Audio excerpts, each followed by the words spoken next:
a little bit different, which means if you're a zombie, obviously they're not gonna like you, but even little differences. If you walk a little weird, they're gonna hate you. If your hair is a weird color, they're gonna hate you. But she's your classic DCOM popular girl. She's blonde, she's a cheerleader, she's excited for her first day of high school because she's gonna be trying out for the cheerleading team. But she has one dark secret. Actually, it's one light secret. It's that her hair is white. I'm a totally normal teen. Well, except for this. Born with it. Doctors can't explain it. Yeah, me too. Doctors can't explain mine either. They say it's maybe a sign that I'm super talented or special or something. I don't know. People here hate anything that's different. If anyone outside my family found out I wore a wig, I would never be allowed to cheer. These people need to get their priorities straight, man. There's monsters that live in your town. How do you have the time to hate on a 14-year-old with light hair? Aren't you worried about your babies getting eaten? That's my little sister Zoe. She really wants a dog, but zombies aren't allowed to have pets. Some people still think we'll eat them. I think that's a little justified, I think. I don't know. Don't you guys eat people? So now it's almost time for Zed and Addison's first day of school, but not before. This movie surprises you with the fact that it's a musical.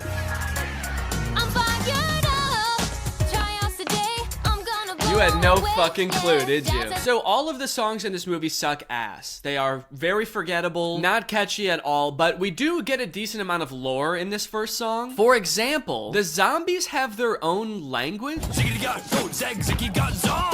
He just dropped that in Zombie. Didn't the power plant accident happen 50 years ago? When did they have time to come up with a whole language? Also, there are radical zombies like Zed's friend Eliza. Let me introduce you to my friend Eliza. We'll never be accepted. Zombies need to rise up. Fight the good fight. Stand for what's right. I like this radical zombie. She's spitting facts. They do deserve to be treated better. After all, they are just people with green hair. I am kind of curious as to what she means when she says rise up. Zombies need to rise up. Fight the good fight. Stand for what's right. Fight the good fight, eat the humans, and all their dogs and cats, and their kids. This song ends with what might be the most tasteless scene in any DCOM, as Disney harkens back to historic imagery of schools in the South desegregating for the first time. You know what I'm talking about. We've all seen the pictures in the history books where there's the oppressed group and the oppressive group on either side of a fence, and they're all singing and dancing about how this is gonna be their year.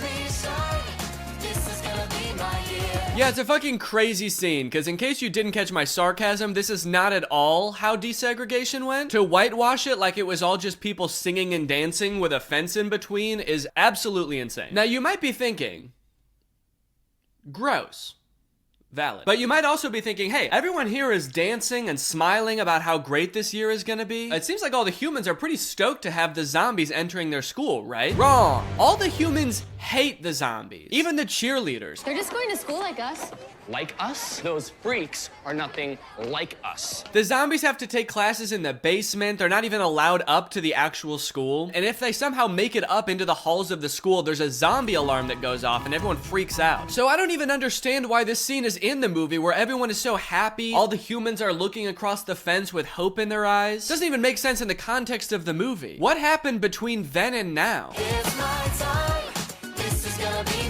Spoiler alert, this year is not gonna be Zed's year. The first day of school is pretty much a disaster for Zed. As I said, he's not allowed up into the regular school, let alone to the football tryouts. But he ends up trying to sneak out to go to them anyway, and he gets caught. Wait, what?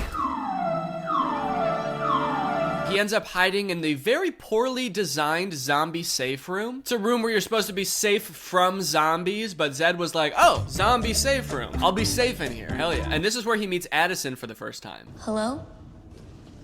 Hello? So since Addison can't see Zed right now, she obviously doesn't know that he's a zombie. I will say it's still kind of a terrifying situation. Oh fuck, I was worried there was gonna be a zombie in here. Good thing it's just a faceless shadow figure. Now I don't have to be scared anymore. My dad doesn't even think I'm gonna make the team. What? No, sure you will. You just need someone to cheer for you. And soon, fingers crossed, he'll be like, my job. Okay, now she's kind of flirting with the faceless shadow figure. She's like, as long as you're not a zombie, I'm cool with you. This is literally a scene out of like a horror movie. I don't know why she's so comfortable being in a room with this guy she's never met before, completely engulfed in shadows. If you were to change out the music in this scene to horror music, it would make a lot more sense. I'm Zed. What's your name? Addison, nice to meet you. All clear. And just like that, a Romeo and Juliet-esque love story starts to unfold, which always begs the question, is this gonna end like Romeo and Juliet? Because if not, stop doing Romeo and Juliet ripoffs, all right? If you're not gonna go all the way and make them kill themselves or each other at the end, no more Romeo and Juliet. I want Zed to eat her at the end of this movie. Otherwise, it's no good. Not a good love story. I want him to eat her Kevin Jonas style. I assume that guy was weird in that movie. We can all agree.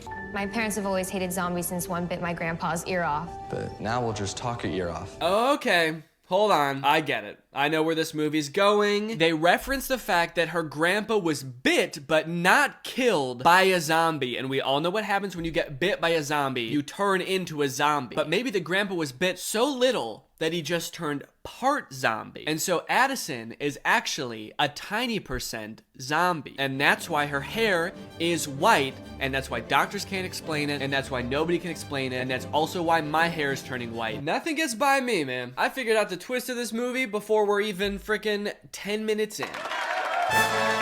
Addison is immediately found by her cousin Bucky, who's the captain of the cheerleading team. He's basically like the driving force of this like whole anything different is bad in this movie. So he finds Addison in here. He's pissed because Addison was talking to a zombie, and they escort her out of there ASAP because they have some hazing to do.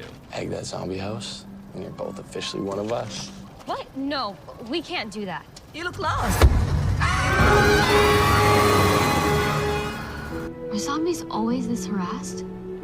I had no idea life was like this for them. You punched him in the face. What are you talking about? Are they always this harassed? The only time you've ever come face to face with one, you got violent so fast. Also, we watched you see the fence. We all saw you stare through the fence that was keeping them away from the other students. You did the narration about the zombie apocalypse and the giant wall they put up at the beginning of the movie. But we built a big barrier. You fucking liar, you knew. The next day at school, there's a pep rally that the zombies are actually invited to. This pisses Bucky, the cheer captain, off big time. Bucky, again, is a major zombie phobe, so when the zombies are allowed at the pep rally, Bucky comes up with a way to embarrass them all. Stacy, Lacey, Tracy, bust out the spirit sticks.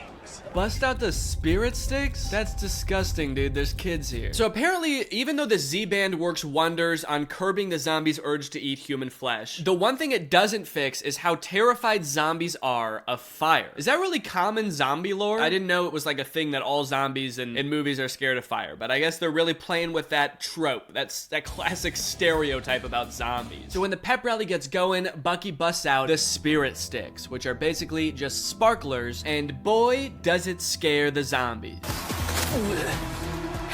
Let everyone see them for who they really are. Let everyone see them for who they really are? Dude, they eat people. What a crazy plan. You don't want to see who they really are, man. He gets mauled by the zombies and they start like ripping him to shreds and eating his body. Told you so. Looks like I'm right again. The fire sends Zed's friend into a fit of fucking rage, dude. He pushes over Zed, knocks him to the ground. Apparently that push makes Zed's Z-Band start to malfunction, and Zed starts turning into an actual zombie. He starts going freak mode at the pep rally.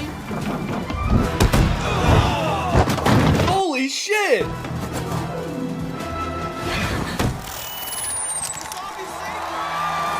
Oh, nice. Look at the crowd, dude. They're going wild. How is this a standing ovation moment? The zombies caused this whole thing, as far as anyone knows. And Zed helped, kinda. He saved one person and likely paralyzed two others. Are we not gonna talk about those two people he killed? By my math, that's a net negative. Don't clap for that. Also, holy shit, dude. Do not let this kid on the football team. If his Z-Band malfunctions that easily just by hitting the ground and he starts to turn into a zombie, do not let him play football. He's gonna eat his own team. So this scene is absolutely bonkers, and after watching it, I'm sorry, I just have to say it, and I hope you'll agree. Not only is this a bad zombie movie, it's also a terrible metaphor for racism. The best metaphor for racism that Disney could come up with is like, what if there was a group of people that we treated differently just because they look a little bit different, and also because they could snap on a dime and eat your family? That would be wrong, but we do it here in America every day. Yeah! Wait, so this coach sees Zed's insane display of athleticism and asks him to join the football team. With a monster-like monster player, like you, we could turn the football team around. Okay, Zed, remember, at the slightest impact, your Z-band could malfunction